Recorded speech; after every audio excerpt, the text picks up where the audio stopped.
Seja bem-vindo ao PUC 360, o podcast aqui da PUC Minas Poços de Caldas.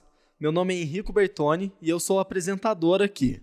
Hoje, o tema do episódio é: uma crise do outro lado do mundo pode afetar o seu café da manhã? Para falar sobre esse tema, eu trouxe aqui dois professores. De um lado esquerdo está Vitor Nascimento, professor de Relações Internacionais, e do meu lado direito está o professor Fabiano Melo, professor de Direito aqui da PUC. Sejam muito bem-vindos. Obrigado, Henrique. Agradeço pelo convite para poder falar de um tema tão instigante ao lado do professor Vitor. Também agradeço, Henrico, professor Fabiano, prazer estar aqui. Para começar, eu queria propor só uma pequena dinâmica, porque eu acho que a gente pode partir disso para ir falando dos problemas que afetam o nosso café da manhã. Eu quero que cada um fale os alimentos, assim, né? O que vocês consomem, assim, preferencialmente no café da manhã. Vou começar por mim. Eu geralmente gosto de tomar suco de laranja, comer um pãozinho com requeijão e um queijinho, algo bem simples. Eu gosto muito, assim, café, acho que não pode faltar, é essencial. Confesso que eu bebo café quase o dia todo, né? A gente é professor, acaba tomando bastante café. E pão, ovo, fruta também, muito comum no meu café. No meu caso é um pouquinho diferente. Eu tomo um suco de pepino com limão, né?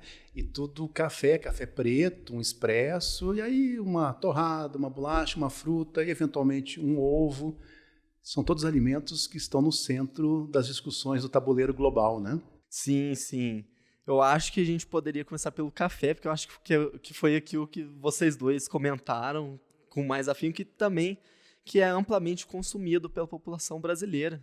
Quer dizer, não só brasileira, mas do mundo, né? E, pelo que eu entendo, me corrijam, acredito que o café, o principal inimigo dele é a crise climática. Então, várias coisas, né? Acho que o café, pensando na importância do Brasil, ele sempre teve como um grande protagonista dentro da nossa pauta agroexportadora, e aí pensando também no Brasil dentro dessa que a gente vai chamar talvez de geopolítica dos alimentos, como que o café vai ser importante dentro de outros elementos, né? O açúcar, com a cana-de-açúcar, mas no Brasil isso é muito importante. E certamente, você trouxe o elemento da crise climática, acho que a gente vai contemplar isso aqui também ao longo da nossa conversa, com o agravamento da mudança do clima, né? Com o aumento de eventos climáticos extremos e as oscilações de temperatura, todo o agronegócio brasileiro ele fica suscetível a essas variações, né? O Brasil ele é um país vulnerável a isso justamente, e um dos produtos que certamente acaba sendo impactado é o café, né? Então acho que no momento atual que a gente está vivendo, a gente tem vários impactos que vêm externos, que a gente vai chamar, né? Tem a questão do tarifaço do Trump, tem a questão da própria volatilidade dos preços, eventualmente de você ter o aumento da demanda ou a redução da demanda, mas aqui interessa para nós pensar, né? Como que temporadas de seca, por exemplo, né, podem diminuir a quantidade que é produzida, e isso vai afetar o preço tanto no mercado doméstico quanto no mercado internacional. Então, com certeza, faz muito sentido. Com relação ao café, nós somos o maior produtor e o maior exportador de café em nível global. E na nossa região, no sul de Minas, mais ainda, que é a principal região produtora do nosso país. O café, eu acho que só perde para o chá. Água, chá e café em consumo, né? O mundo, acho que o brasileiro, inclusive, somos o principal produtor, exportador e o segundo maior consumidor. Só perdemos aí para os Estados Unidos.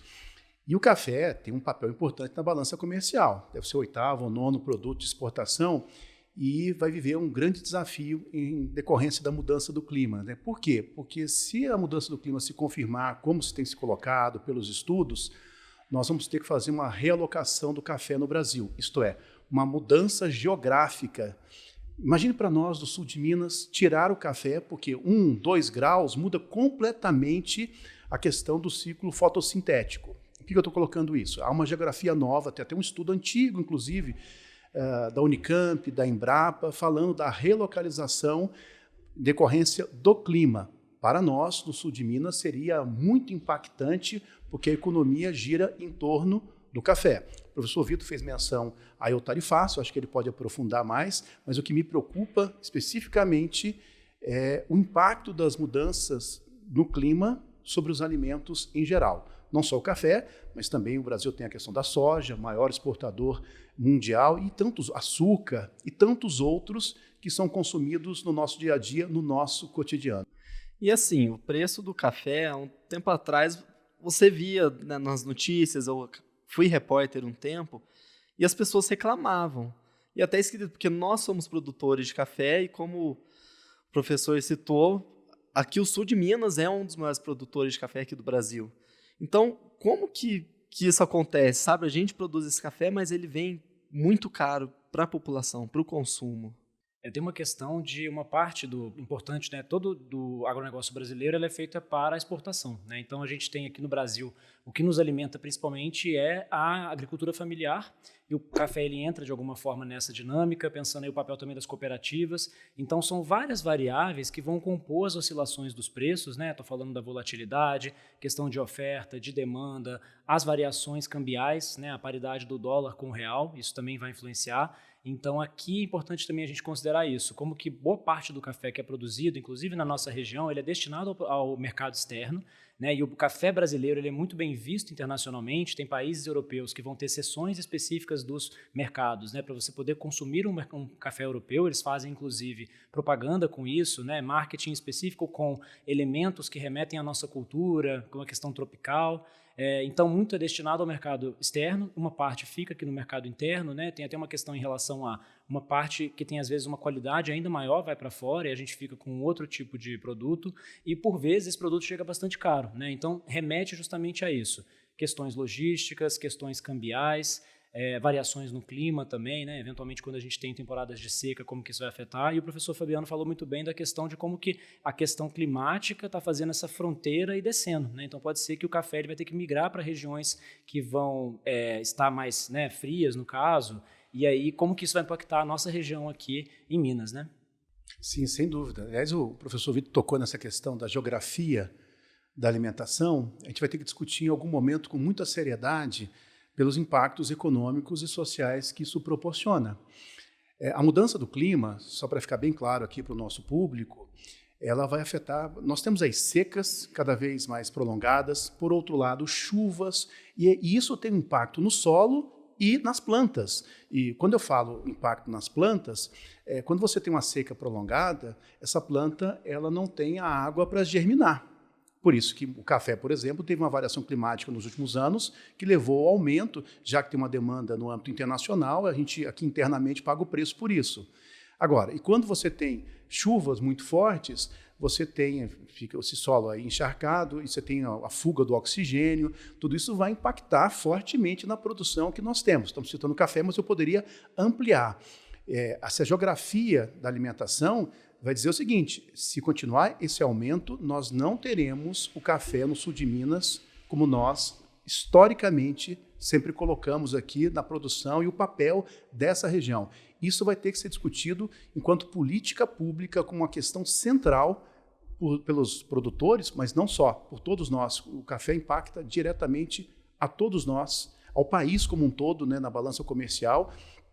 E isso vai ter que ser discutido. A mudança do clima está reconfigurando a questão das plantas e tem que ter o preparo do solo. Não sou agrônomo, não sou biólogo, mas eu posso até aprofundar, se você achar que é interessante, nessa discussão da mudança do clima sobre os alimentos. Eu acho também que essa mudança, fazendo também essa mudança da localização das plantações, vai gerar também uma mudança cultural, né? Porque o café é cultural do Brasil. Certos alimentos são culturais que a gente consome. Vocês acham que isso realmente pode acontecer? Pode afetar, assim, né, o que a gente come no café da manhã, de repente mudar uma coisa ou outra?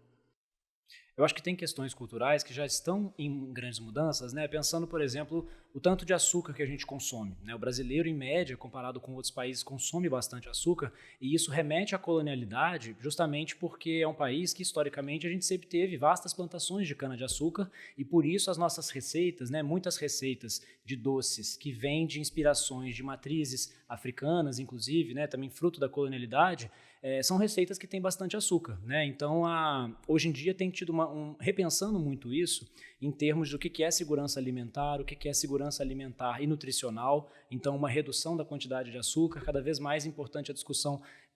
Está no campo da liberdade individual consumir o café com ou sem açúcar, evidentemente, né? Mas pensa-se muito sobre isso cada vez mais, né? De reduzir esse consumo.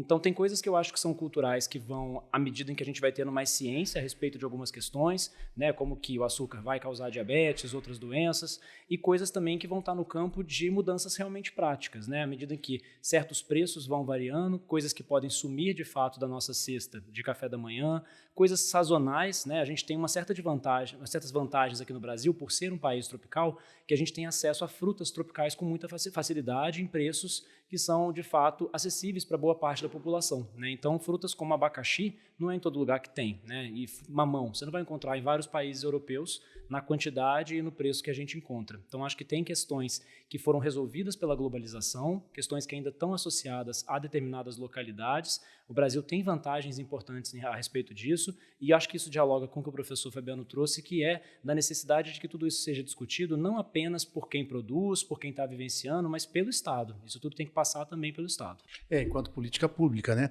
O que me preocupa, já que nós estamos falando dessa geografia, dessa mudança, né, desses impactos todos que vão causar, você pensa assim, pensa na mandioca, sempre produzido no Nordeste, talvez tenha que ser em outra região. O café, talvez em outra região. A mudança do clima está acelerando essa discussão. A gente está falando aqui em aspectos técnicos, mas tem um aspecto que eu acho que a gente tem que destacar, que eu acho que é fundamental, a questão da segurança alimentar.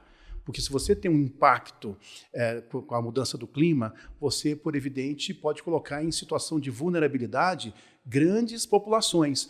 E eu sempre brinco com meus alunos, né, quando eu estou discutindo assim, olha, acho que o momento de você consumir chocolate é agora, porque é uma tendência que se torne um objeto de luxo. Por quê? Porque a questão da mudança climática na África, quem são os maiores produtores de chocolate, não, de cacau no mundo? É Gana, é Nigéria, é Costa do Marfim, né, mais a Indonésia, são mais de 60%, 70% do cacau. O cacau está sofrendo. E eu estou dando esse exemplo. O arroz, que é consumido fortemente, a questão do CO2, né, do dióxido de carbono, essa discussão toda, ela vai mudar, por exemplo, a questão do arroz, do arsênio no arroz. E o arsênio, ele é sabidamente prejudicial à saúde. O professor Vitor tocou nesse ponto, me chamou a atenção, e eu consumo arroz fortemente, adoro arroz. Aliás, é a comida preferida de boa parte da população global.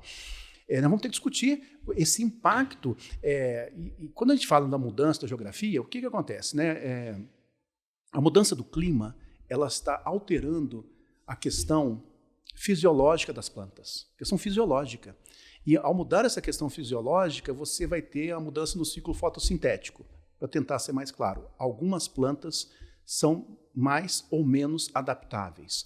As menos adaptáveis, arroz, feijão, café, algodão, são os que eu me recordo aqui agora. Outras já têm uma facilidade de adaptação maior, como o milho, a cana-de-açúcar. Aí o nosso telespectador pode pensar assim, mas o que isso tem a ver? Ok, nós temos a questão do milho, nós temos a questão da soja. Quer dizer, essas commodities estão colocadas, o ovo, a farinha que nós consumimos. O Brasil é um grande importador, por exemplo, de trigo. O pão nosso de cada dia depende do trigo, sobretudo aquele importado na Argentina. E não só isso, é uma discussão que a gente pode abrir também, o professor Vitor vai ter muito mais condição de falar, é a questão dos conflitos armados que nós temos aqui. A guerra da Ucrânia, o que impactou? Impactou na questão de fertilizantes, de adubos, essa coisa toda. E o Brasil é um grande importador de fertilizantes. O Brasil importa fertilizantes nitrogenados da Rússia, potássio do Canadá. Mas a questão global não influencia o meu pão. Claro que influencia, né, porque sem os fertilizantes você não tem o agronegócio. A soja, que nós somos o grande exportador global. Então, o que tem que ficar bem claro é que nós vamos viver daqui para frente momentos de bastante turbulência no que se refere à alimentação e à segurança alimentar do nosso povo, e isso, claro, de todos os povos em geral. E assim, você falou do trigo, da soja, são todos produtos que atualmente o Brasil está com certos problemas, principalmente a soja, com a questão dos Estados Unidos e China, né, do tarifaço do Trump, que, né, fugindo da questão política, aconteceu e afeta não só a soja, né, não afeta só a soja, afeta também o suco de laranja, porque nós exportamos para eles, né, e como que funciona isso, né, porque a gente exporta para eles, eles produzem, fazem o suco mesmo e devolvem para a gente mais caro. Pois é, e acho que já vou chegar nesse ponto, mas dialogando também com o professor Fabiano, tem um elemento que tem que ser colocado que é o aumento populacional, que é algo que a gente vai ter, né, em diversos países. A gente já tem a Índia agora passando a China em termos de população, temos aí mais de 8 bilhões de pessoas no planeta, o Brasil vai também até 2100, né, há uma previsão de um crescimento populacional que a gente vai chegar em cerca de 10 bilhões de pessoas. Então, isso implica numa pressão em diversos sistemas, dentre eles os sistemas alimentares, né? Então, hoje a discussão ela é muito para a segurança alimentar e nutricional, né? Então, qual que é a qualidade do alimento que se consome, para além de você ter uma quantidade que seja suficiente. E aí, de fato, e aí traz o ponto que você comentou, né, para pensar a soja, no caso brasileiro, suco de laranja, e essas cadeias de produção que, no caso brasileiro, né, a gente não tem, por exemplo, uma série de tecnologias para manufaturar alguns tipos de bens que são extraídos da natureza, né? Tem outros exemplos, por exemplo, como petróleo. Boa parte do petróleo que o Brasil exporta é petróleo cru, não é petróleo refinado, né? A gente tem refinarias, mas a maior parte ela não tem esse incremento tecnológico. Então, todos esses problemas eles dialogam justamente com como que a relação entre o que a gente chama, né, de sul global, que são países como o Brasil, países emergentes, vão se relacionar com países do norte global. Para isso é importante, por exemplo, né, o Acordo de Paris, que agora em 2025 está completando 10 anos. O que o Acordo de Paris tem a ver com a nossa vida, assim como todas essas questões têm a ver com a vida nossa no nosso café da manhã. Tem a ver com financiamento para fazer com que estratégias de tecnologia e desenvolvimento venham do norte global para os nossos países, para que a gente consiga se adaptar a esses cenários do futuro, dado ao aumento da população mundial, dado o aumento dos preços, como que a gente vai incrementar a tecnologia em diversos processos produtivos nossos, para que esses processos consigam fazer com que a gente continue exportando commodity, porque é uma realidade, dada a configuração que a gente tem, que, como eu estou dizendo, é uma configuração histórica, né, do Brasil, de como ele foi pensado e estruturado, mas para que a gente consiga também atrair tecnologia para poder qualificar mais essa nossa produção, né? E acho que é fundamental que nós estejamos discutindo isso aqui no ambiente acadêmico também, porque a resposta vai vir daqui. Uma parte importantíssima da resposta sai da universidade. O Acordo de Paris, até para deixar bem claro também para quem está nos acompanhando, esse acordo que foi firmado em 2015, né, que assim, nós temos a Convenção Quadro sobre Mudança do Clima, que é o grande concerto, a concertação sobre mudança do clima, que foi aprovado aqui na Rio 92, em 1992. O Acordo de Paris é o avanço disso, substituiu o Protocolo de Quioto, e todo mundo sempre fala assim, olha, não pode passar de 2 graus Celsius, tendo como referência 1,5 grau dos níveis pré-industriais. Sempre é falado isso. Só que nós temos que discutir o Acordo de Paris, primeiro, com fluxos financeiros, que dialogam com o professor Vitor falou. Nós precisamos de recursos para financiar os projetos no sul global. Mas há também uma preocupação sobre, né, alimentos. Isso está consignado no Acordo de Paris. E o que me chama mais atenção, as vulnerabilidades, ou seja, quando o sistema está exposto à mudança, nós já sabemos. A academia, a ciência tem colocado. A pergunta é, o que estamos fazendo para mitigar, para adaptar essas mudanças? De maneira mais simples, todo mundo acompanhou o que aconteceu no Rio Grande do Sul. Da mesma forma, a seca no Amazonas. Muito disso já estava relacionado em estudos, já haviam pesquisas colocando essas possibilidades. Do IPCC, inclusive, que é o painel intergovernamental, cientistas globais. E aí a questão é a seguinte, vai acontecer de novo e nós não adotamos as medidas preventivas, nós não temos as medidas de mitigação. O Brasil tem uma política nacional de mudança do clima, o Brasil tem um plano, nós precisamos discutir o quê? A infraestrutura da natureza, e aí vai pegar a questão alimentar, a infraestrutura das cidades, porque as cidades serão impactadas, nós temos que estar preparados para o que vem. Já não se... Olha, o fenômeno climático, você pode ser em bolhas, discussões aí ideológicas, mas no dia a dia, quem é produtor, quem está nas cidades, já está vivenciando isso. E o poder público tem um papel fundamental em preparar a infraestrutura da cidade, a infraestrutura nacional, que são os transportes, energia, porque nós somos uma sociedade de energia. E também a infraestrutura da natureza, ter mecanismos. A gente pode até derivar, porque quando a gente fala em alimentos têm um impacto, por exemplo, no que se refere à disponibilidade hídrica. Então, o agronegócio utiliza água, outras atividades também utilizam água, outras que não têm a ver com alimento, né? O setor industrial, mineração, transporte, que utiliza água. Tudo isso vai ter que entrar na discussão nossa e que vai impactar, inclusive, no alimento do dia a dia. Só para complementar, o professor Fabiano pode falar dessa parte normativa com muito mais propriedade, mas o Brasil ele é uma referência porque, pensando, né, mencionou a Política Nacional de Mudança do Clima, agora está acabando de ficar pronta a Política Nacional de Transição Energética. Isso é algo muito recente, ao longo dos últimos anos, né, já de 2023 para cá. O Plano Clima, Adaptação e Mitigação foi construído colaborativamente também com a sociedade civil. Então, o Brasil ele tem uma tradição, né, a convenção foi criada aqui em 1992, na Rio 92, junto com a criação, por exemplo, do Ministério do Meio Ambiente. Então, a tradição do Brasil é sempre de ir acompanhando esses movimentos internacionais e entregando respostas, estruturas normativas. Quando teve a COP também, que foi a COP 15 em Copenhague, em 2009, é de lá a apresentação da Política Nacional de Mudança do Clima. Então, agora tem a Política Nacional de Transição Energética, Plano Clima, Adaptação e Mitigação, que são entregas do governo brasileiro para a convenção que sinalizam justamente a intenção de se comprometer, de fato, né, em trazer os compromissos firmados internacionalmente para a dinâmica nacional. De todo modo, né, o que a gente tem acompanhado, por exemplo, agora foi a aprovação, né, do pacote da destruição, e aí teve os vetos também do presidente. Então, o Brasil, ele sempre nesse grande desafio, eu acho que o ponto central, né, que de volta nos traz para a nossa conversa dos alimentos, que é justamente a necessidade de que todas as esferas da sociedade, governo, legislativo, sociedade civil, estejam alinhadas, entendendo a centralidade da questão alimentar e como que isso tem que estar presente na discussão governamental. Uma mudança estrutural nesse sentido, para trazer essa adequação a essas convenções que foram feitas, é muito complicada, é muito complexa. Quanto tempo pode levar uma mudança dessas? Sem dúvida o professor Fabiano vai conseguir falar mais da parte, né, jurídica. O que eu consigo contribuir talvez seja na linha de o Brasil ele tem um histórico de assinar, ratificar convenções, né, estamos na Convenção do Clima, nos engajamos com a discussão do Acordo de Paris. Simbolicamente, esse ano está acontecendo no Brasil, né, a preparação toda para a COP de Belém, que vai ser em novembro.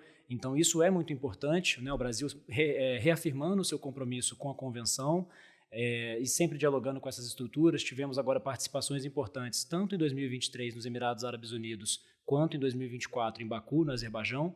Então, há uma construção, né, de um engajamento por parte da diplomacia brasileira nessas convenções, nesses acordos, e especialmente com o Fundo de Perdas e Danos, que é uma das principais discussões agora do Acordo de Paris, né, e uma necessidade de você conseguir com que os países coloquem mais dinheiro na caixinha para que isso chegue, de fato, nas políticas públicas dos países que são vinculados ao Acordo de Paris. E o artigo 6 também, que a gente fala que é o artigo da implementação, que é a grande questão passados esses 10 anos, né, da avaliação do Acordo de Paris. Então, essa é uma tradição do Brasil importante e nesse sentido, porém, permanece a contradição em relação ao diálogo com diversos setores, né? Então, a gente tem o Ministério do Meio Ambiente, que passou a se chamar Ministério do Meio Ambiente e da Mudança do Clima. Foi criado também o Ministério dos Povos Originários. Então, algumas iniciativas governamentais, um fortalecimento de órgãos como o IBAMA, o ICMBio, que é o Instituto Chico Mendes da Conservação e Biodiversidade.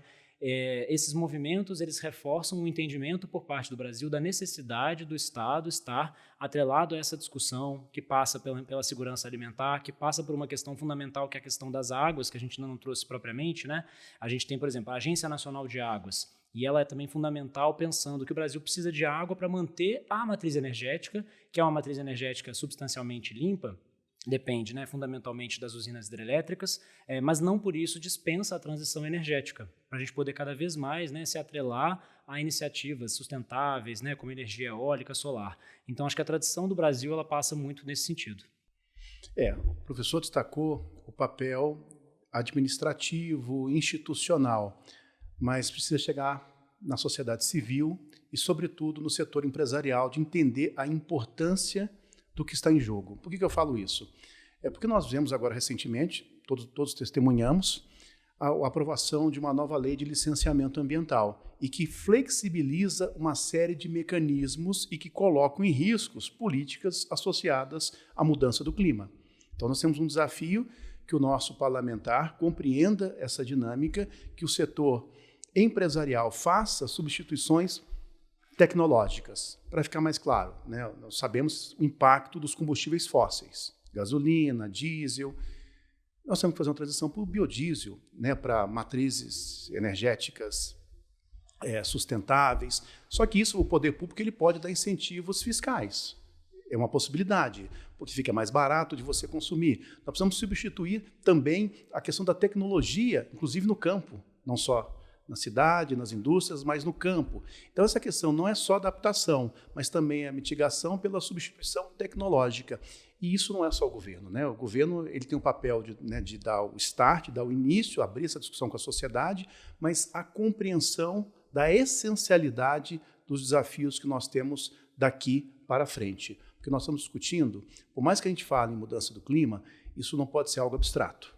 Se você perguntar para um produtor rural que está aí há 10, a 20, a 30, a 40 anos, pegando aqui na nossa região o café, com certeza ele vai dar o relato do que aconteceu no clima. Ah, mas sempre aconteceu. Não, não dessa forma. Inclusive, já há esse reconhecimento pelas próprias entidades responsáveis aí de representação do que está acontecendo. Porque, para nós, o cidadão comum, ele vê o preço no supermercado, mas ele não entende a dinâmica que está subjacente a isso. Por isso que a informação, com clareza, para que as pessoas possam compreender o que ela tem, né, e o que ela vai passar pela frente. O professor Vitor fez numa fala anterior a questão sazonal e tudo. O Brasil tem essa riqueza, essa possibilidade. A gente tem essa possibilidade de ter outros alimentos, outras frutas que possam, né, aproveitar as características. Por que a gente tem um tipo só de arroz, um tipo só de feijão? Você tem uma diversidade alimentar que precisa ser, e de plantas também que a gente pode estar aproveitando.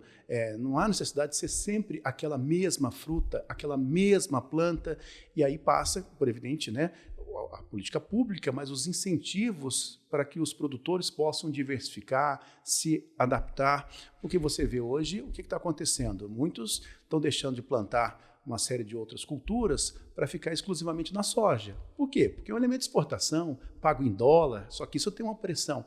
E outra fala do professor Vitor que eu quero retomar, quem nos alimenta, de fato, é a agricultura familiar. Porque a soja é um commodity, o açúcar é um commodity. A soja, na verdade, vai ser exportada para virar ração, essa coisa toda em outros países, aí, na China. Mas e aí? E o alimento do brasileiro? Dos 213, 214 milhões de brasileiros, falo por nós, mas isso é uma discussão que vai ser ampliada, nós precisamos pensar também que o agronegócio precisa dialogar com as necessidades do dia a dia, do cotidiano, do chão da vida, do território usado, nós, né, e tudo, sem, evidentemente, afetar a questão econômica que está envolvida. Mas os desafios são muitos e postos a todos, não só nós aqui da academia fazemos uma reflexão a partir de um ponto de vista. A dona de casa, com certeza, sente no bolso. Nós também sentimos no bolso. Mas compreender o que vem pela frente. E assim, você falou sobre o agronegócio ter essa adaptação para a população, ter essa conversa para entender quais são as necessidades. Vocês comentaram sobre o ovo também, que vocês consomem no café da manhã, e eu queria entender o que está acontecendo agora em relação ao ovo, né? Porque parece que nos Estados Unidos teve algum tipo de crise em relação a isso e agora está importando do Brasil o ovo.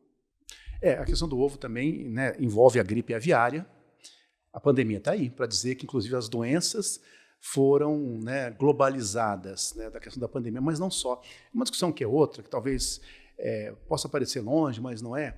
Com o aquecimento global, com a emissão de gás de efeito estufa, gerando o aquecimento global, está mudando a temperatura. Por que o Trump tem interesse na Groenlândia? Tem interesse na Groenlândia porque é a questão do degelo, pode se tornar, nas próximas décadas, uma área agriculturável, e tem a questão aí do permafrost. O que é o permafrost? Aquele gelo que está lá na Sibéria, lá no norte global, aquilo está degelando e novos vírus, bactérias estão surgindo, novas doenças vão estar surgindo. A gripe aviária é outro fator que envolve, evidentemente, aí a questão de saúde. Nos Estados Unidos, inclusive, o ovo estavam se cobrando, né, adicional nos restaurantes, né, acho que $0,5, né, 50 cents por ovo a mais, porque ali, se você tem a questão da crise da gripe, né, aviária, isso mexe no equilíbrio, né, dos valores. A saúde também vai impactar na questão alimentar. Estamos falando aqui agora do ovo, mas e a vaca louca, né, que foi outra questão que nós acompanhamos. Um problema aviário na China, no Sudeste Asiático, ou que seja nos Estados Unidos, é uma crise de proteína, né? que nós temos aqui. E o Brasil, lembrando, né, a gente está falando muito de alguns alimentos, mas o Brasil também é exportador de carne, né, né, bovina, é o maior exportador também. Tem a questão da proteína, né? E até se brinca, né, que se todo mundo comesse carne bovina, o mundo já tinha acabado, pela questão do CO2, né, da emissão de gases, porque a gente sempre fala assim, gases que são emitidos pela indústria. Não, desmatamento. Se o Brasil quer dar uma resposta alimentar, a primeira questão é, vamos diminuir, reduzir drasticamente o desmatamento, porque é aí que está a nossa contribuição no que se refere às emissões de gases de efeito estufa. Tem outros? Tem a questão bovina, que eu acabei de citar, mas é um cenário diferente, né, de outros países. Eu estou colocando mais elementos para ganhar uma certa complexidade, porque a questão de saúde também vai afetar a questão, né, alimentar. Eu citei a questão do arroz, do arsênio, porque assim, se você aumentou aqui o CO2, para ficar claro, né, o carbono e o oxigênio. Né, você tem um átomo lá de carbono e 2 de oxigênio. Ok, isso sempre tem, mas potencializado, há uma tendência que o alimento se torne tóxico. Como é que você vai pensar no arroz, a toxicidade e outros alimentos, e o alimento que deveria ser um elemento de saúde pode se tornar também, né, um vetor para problemas. Em síntese, a gente só está colocando uma série de problemas, né? Acho que o professor Vitor pode contribuir aí. Pois é, não sei se com soluções, mas talvez para tentar trazer isso numa escala realmente global, que é pensar os países hoje em dia que são muito importantes nessa conta, que é de fato a China e os Estados Unidos. Então, a China, que se tornou, né, nos últimos tempos, o principal parceiro comercial do Brasil, os Estados Unidos, que historicamente são um grande parceiro comercial, e, ao mesmo tempo, os Estados Unidos, que historicamente é o país que mais emitiu gases de efeito estufa, inclusive o CO2, porém, desde 2005, quem mais emite anualmente é a China. Então, são países essenciais, tanto da discussão climática, quanto do protagonismo também na discussão da saúde, porque aí passa, por exemplo, por uma intenção do governo Trump de deixar a OMS, era uma questão que estava colocada assim como a saída do Acordo de Paris, e ao mesmo tempo, né, uma parte importante da solução da pandemia em termos de vacinas veio da China, de outros países. Então, assim, como que os eixos de poder global, eles também vão se alterando, né? As relações internacionais, elas estão, inclusive, muito provocadas para poder pensar e problematizar como que a balança de poder está mudando, outros países estão surgindo. Agora, em setembro, a gente tem a Assembleia Geral da ONU, né, e há uma expectativa em relação de qual que vai ser a posição do Brasil em relação a várias questões que, de fato, né, a gente pode chamar que existem diversas conjunturas críticas, tendo em vista as várias crises que a gente tem. Você pensa que existe um conflito, né, entre a Ucrânia e a Rússia, conflitos no Oriente Médio, o desafio da mudança do clima com mais ou menos intensidade em alguns lugares, mas a expectativa de seu agravamento. Recentemente a gente teve, né, as reuniões do BRICS aqui no Brasil, reunião do G20. Então é muito interessante como que, diante de vários problemas, iniciativas importantes e a centralidade da proximidade do Brasil com outros países para que a gente consiga garantir segurança alimentar, para que a gente consiga ter todas essas esferas dialogando. Gente, estamos caminhando para o encerramento e eu tenho só mais uma pergunta, que é o tema aqui do episódio. Vou perguntar individualmente, vocês respondem, né, como acharem melhor, mas então vocês afirmam que uma crise do outro lado do mundo afeta com certeza o café da manhã nosso? Com certeza. Acredito que é importante que, na prática, o cidadão, né, em geral, a gente tem que as pessoas estão preocupadas com o trabalho, estão preocupadas em, né, colocar comida na mesa, mas é importante que a gente consiga se atentar para o que está implicando na existência dessa comida na mesa. Então, a nossa vida ela passa por questões do direito, por questões de relações internacionais, eventualmente que na correria a gente não tem esse tempo, né? E por isso acho que se reforça a importância dessa nossa conversa e da universidade em fazer essa ponte com a sociedade, mas sem dúvida todos esses conflitos, né? A gente vai vendo aí no jornal como que as notícias vão passando, eventualmente podem se conectar com a gente e é fundamental que a sociedade esteja atenta para isso e que os detentores do poder, e a gente pode considerar não só o governo, as empresas, diversas instâncias, consigam promover diálogos para que isso seja amortecido na hora que isso chega na mesa da população, que é o que mais importa para a gente. Sim, sem dúvida, né? E ali nós nem colocamos outros, né, fatores, como, por exemplo, um grupo insurgente no Iêmen que resolve bloquear os navios no Mar Vermelho, no Canal de Suez, no Canal do Panamá, onde for, não importa, né? Tudo isso vai impactar no preço final. E assim, com relação aos alimentos, tem que ficar uma coisa clara também, que desde a década de 60, que o valor do alimento nunca teve tão alto quanto agora. E já tem alguns especialistas que dizem que nos últimos 100 anos nós estamos no maior valor para os alimentos em nível global. E por isso que a dona de casa, por isso que cada um de nós, quando vai no supermercado, sente diretamente o impacto. Não dá mais para pensar que qualquer coisa que nós consumimos ou vivemos não tem uma inter-relação, uma interdependência com um conjunto de fatores. O que faremos daqui para frente é o que vai nos definir enquanto sociedade, enquanto consumidores, enquanto pessoas, né, na luta do dia a dia. Isto é, embora alguns digam que a globalização acabou, isso não é verdade. O conjunto de fatores, a interdependência que vivemos, vai significar muitas vezes o impacto quando você acorda pela manhã. É isso. Eu agradeço imensamente a vocês dois, professor Vitor e professor Fabiano. Obrigado pela conversa. Acho que é muito importante, vendo como está a geopolítica global, que a gente está passando por agora. São muitas crises acontecendo, muitas mudanças governamentais que afetam a gente, afetam a nossa mesa do café da manhã. E a pergunta agora para você que está assistindo é essa. Você acha que uma crise do outro lado do mundo pode afetar o seu café da manhã? Responde aí. Muito obrigado por ter assistido até aqui e te vejo na próxima.